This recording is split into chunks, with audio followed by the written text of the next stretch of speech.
What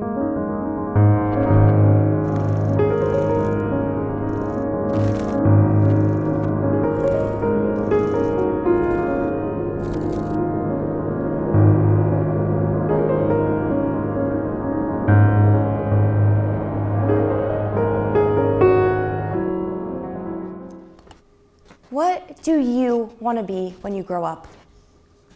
This is a question that we ask children all the time. A doctor, a lawyer, a ballerina? But what about an activist? I was first introduced to activism at 12 years old. At the time, there was the Tubbs wildfire, and it was the most destructive wildfire in California's history.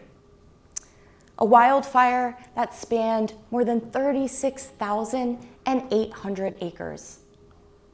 To put that into perspective, that's about 4 times the size of Sydney's inner west. I remember the panic and the fear when I looked up and I saw the sky red with the burning embers of people's homes. To be honest, it felt like I had been transported into this dystopian universe. And I started to wonder if maybe my birthday wish to visit Divergent or the Hunger Games had been taken a bit too seriously.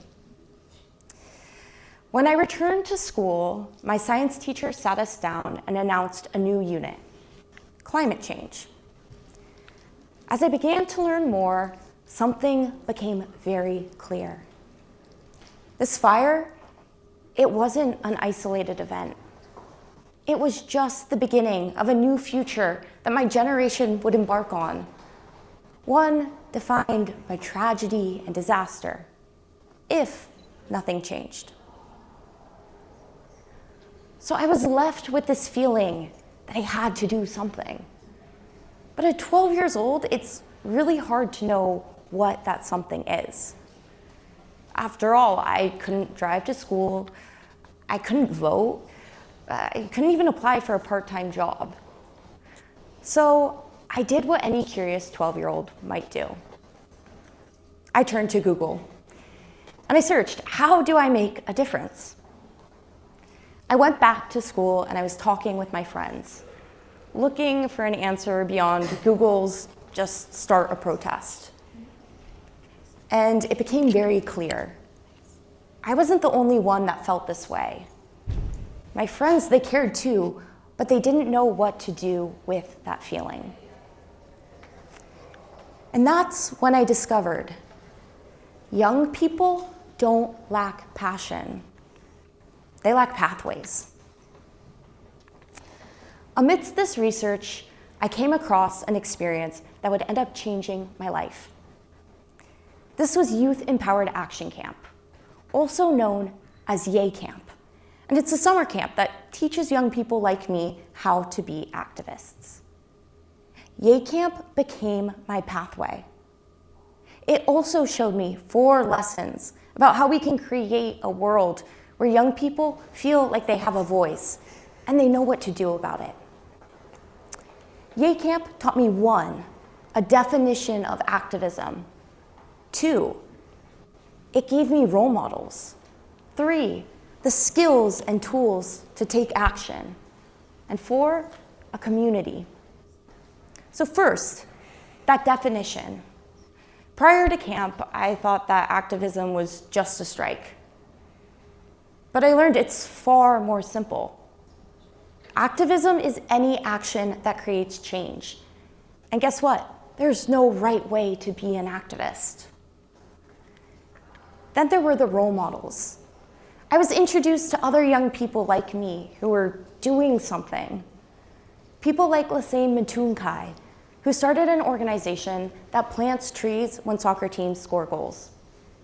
Or people like Sophia Kiani, who started Climate Cardinals, an organization that translates climate information into languages other than English, making it accessible for people all over the world.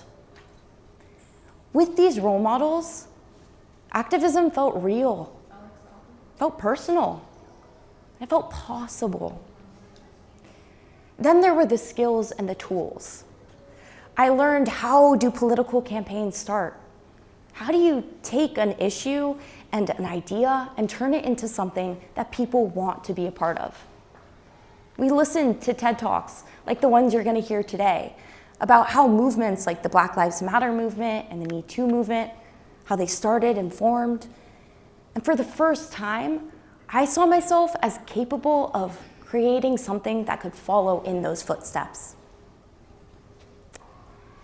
And if I'm being completely honest, yes, the definition, the role models, the tools and skills, those are all important. But what Yay Camp truly gave me was a community. Because before camp, I felt alone, like I was the only person that actually cared. But suddenly, with these peers, with people around me that also cared, I started to recognize I wasn't alone.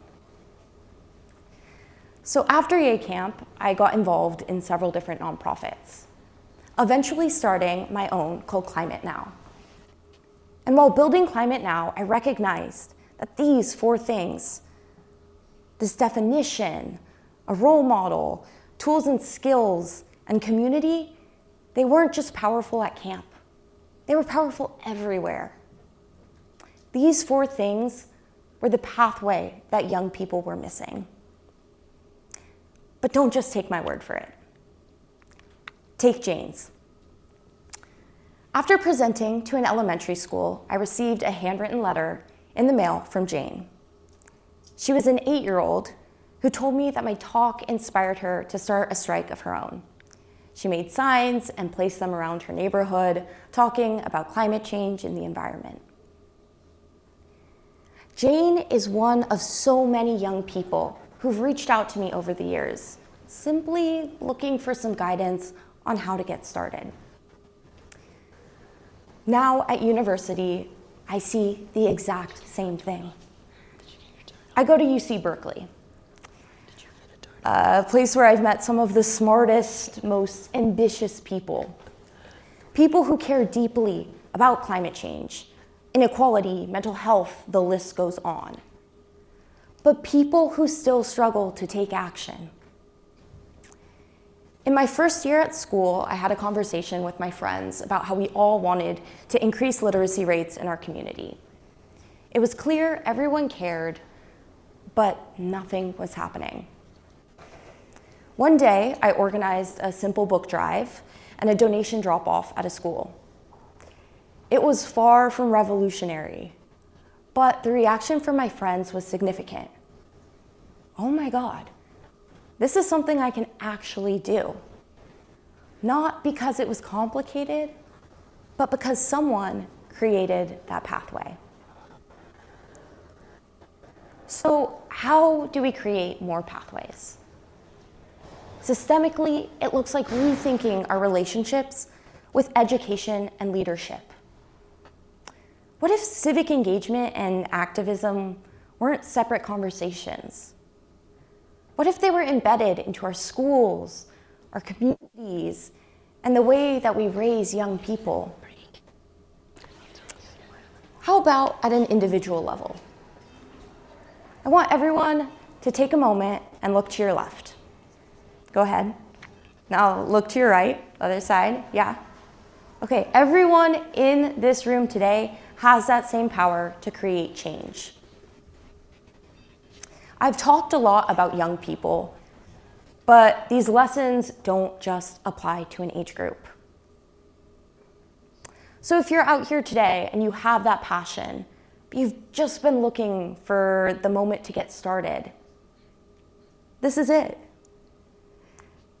Maybe you're here and you don't quite know what you care about yet. That's okay too. I urge you to start by reflecting on the voices that you hear today. What and who has inspired you? What could you do about that? Imagine a world where everyone feels like their voice has power and they know how to use it. That's a world we have the power to create. Because change isn't reserved for the future. It's already in our hands. Thank you.